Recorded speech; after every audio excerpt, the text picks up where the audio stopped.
So I'm going to show you some of the materials I bring. So normally on my dog walking trips, I just bring this old battered sketch folio. What I love about it is it's just really convenient for dog walking. Truffles kind of takes the lead on any kind of dog walk, so we go where she wants. I can slot my pencil in here, and pull it out whenever I need to. And she's a great companion. I'll just feature her. She loves being outside. But she kind of, when we're walking, unless we settle in a bench, she kind of decides, okay, we're gonna go now. So sometimes I only have a minute. Sometimes I get a bit longer, 5 minutes. If I'm lucky, I have about 15, maybe 30 seconds. So that's what this sketchbook is all about. I have, you see the orientation, a couple of, quick sketches. Sometimes it's of her, and sometimes it's of what I'm looking at. And sometimes I get a little bit longer to take in some of the detail.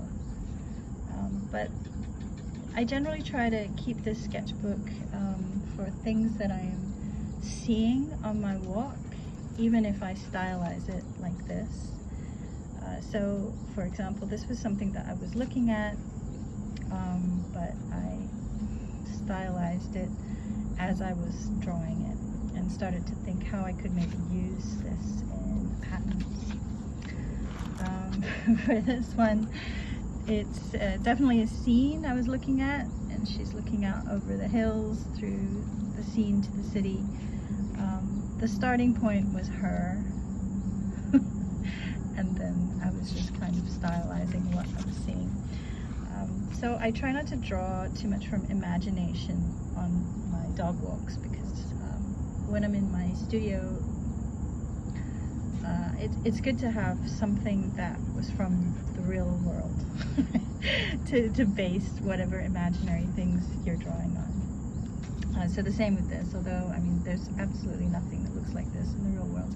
It was started with a real plant. I think it was just growing out of one, and we just kind of added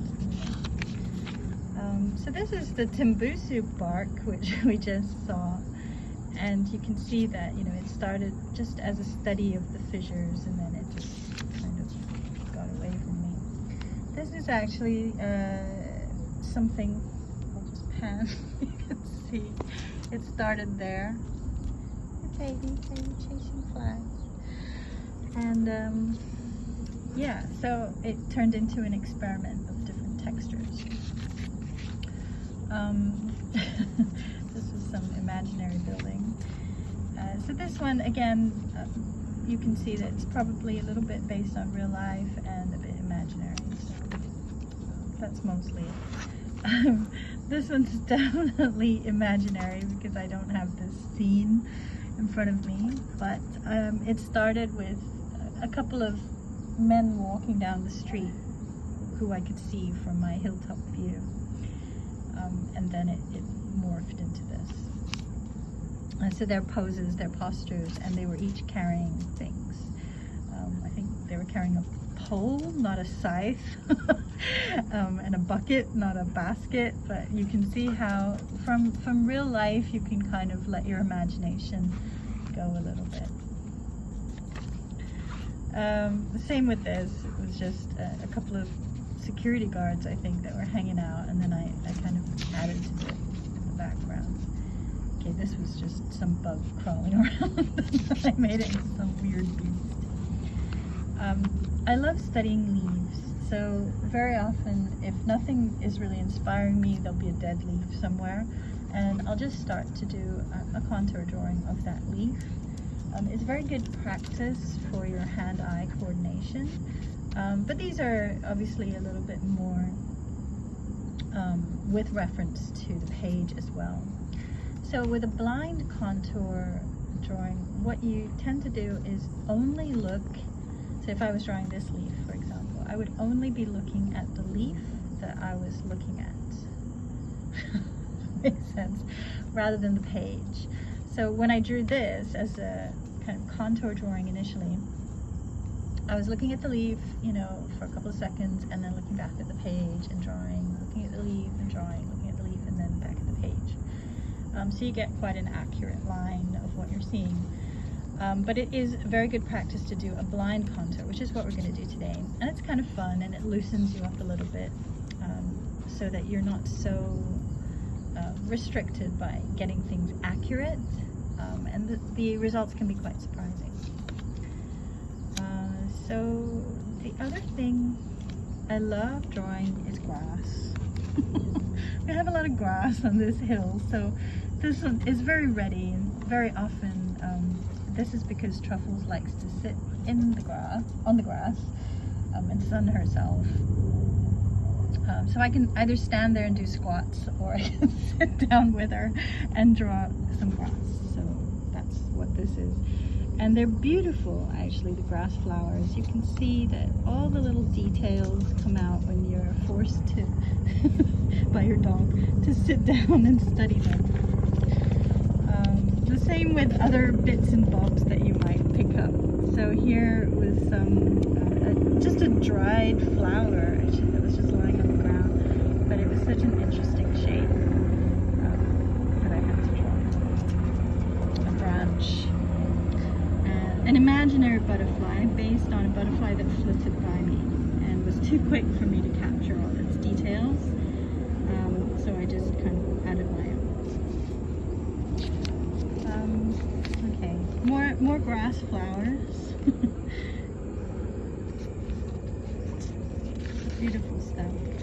So sometimes I come across like a tree or something that I really want to capture, but Truffles drags me away too soon. So this is one of those. So what I try to do is do an initial shape. So this is actually a palm tree. So you can see it won't have lines around it.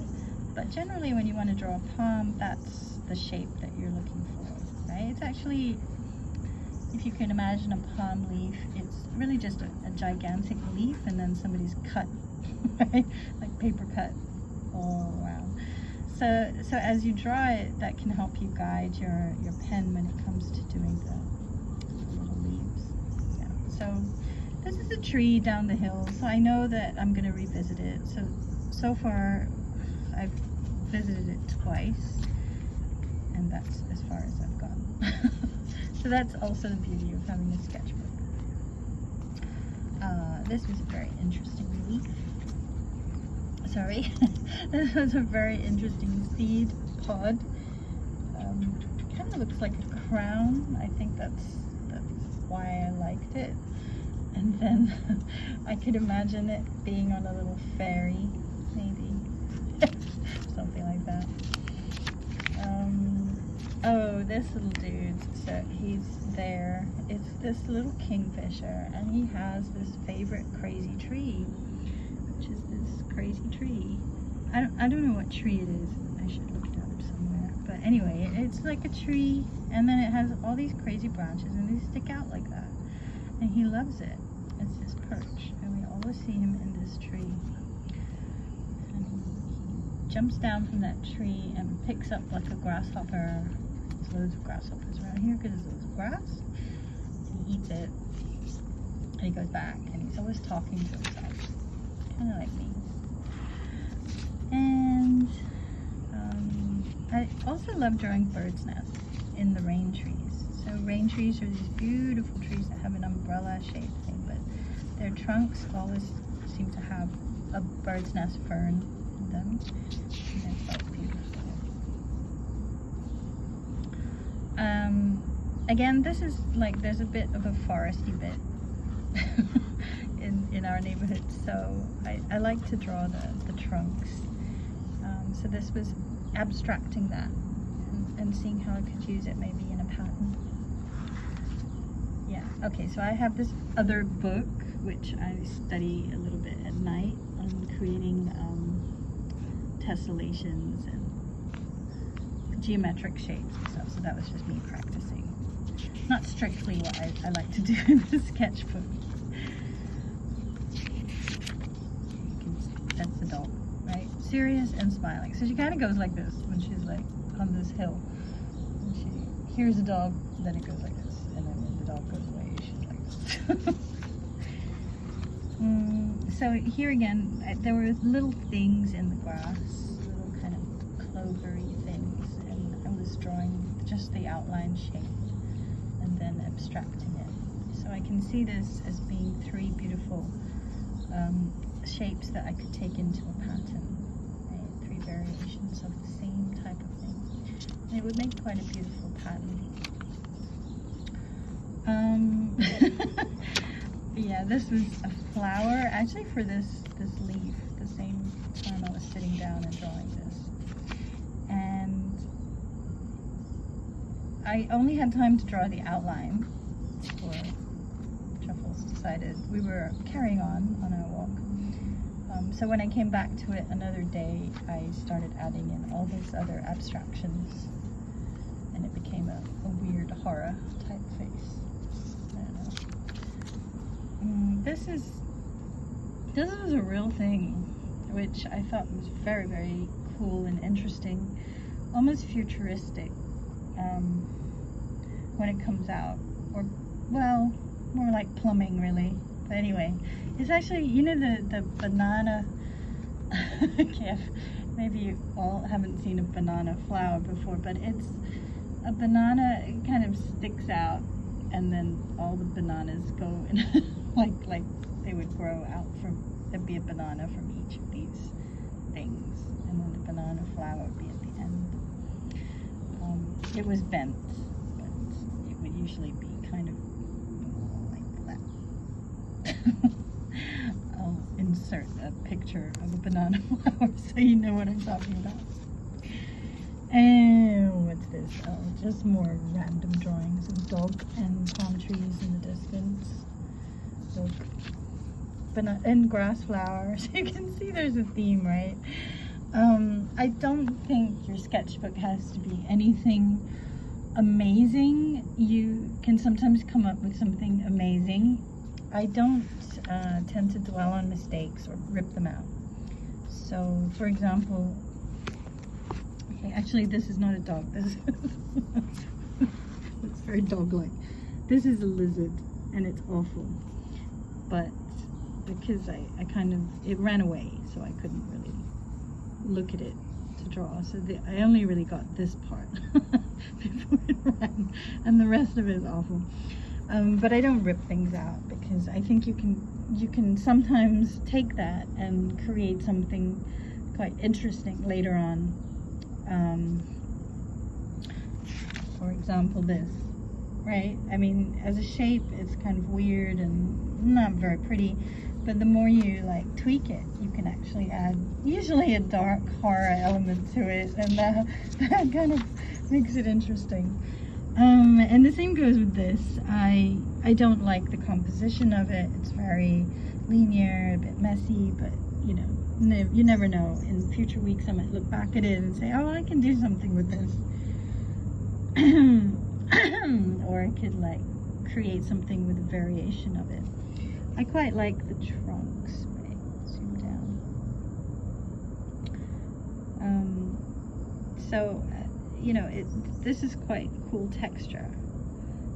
So if I wanted to do a pattern that contains a line, you know, like a striped pattern or something, this would be quite an interesting texture.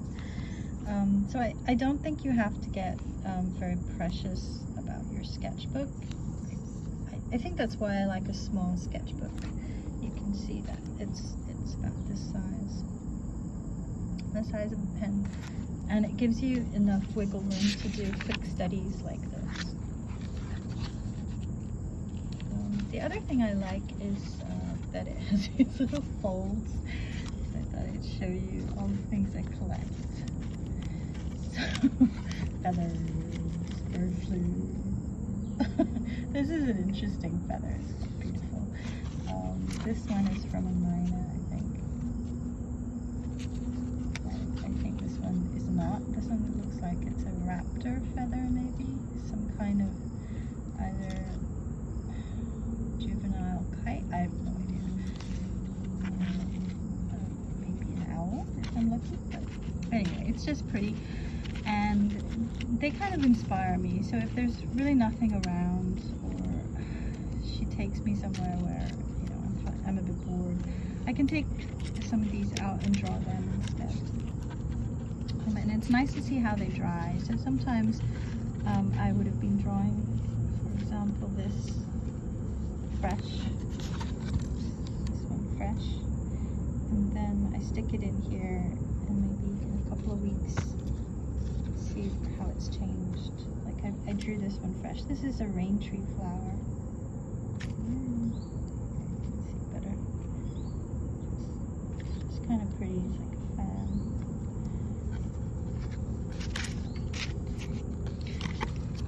And so that's the sketchbook.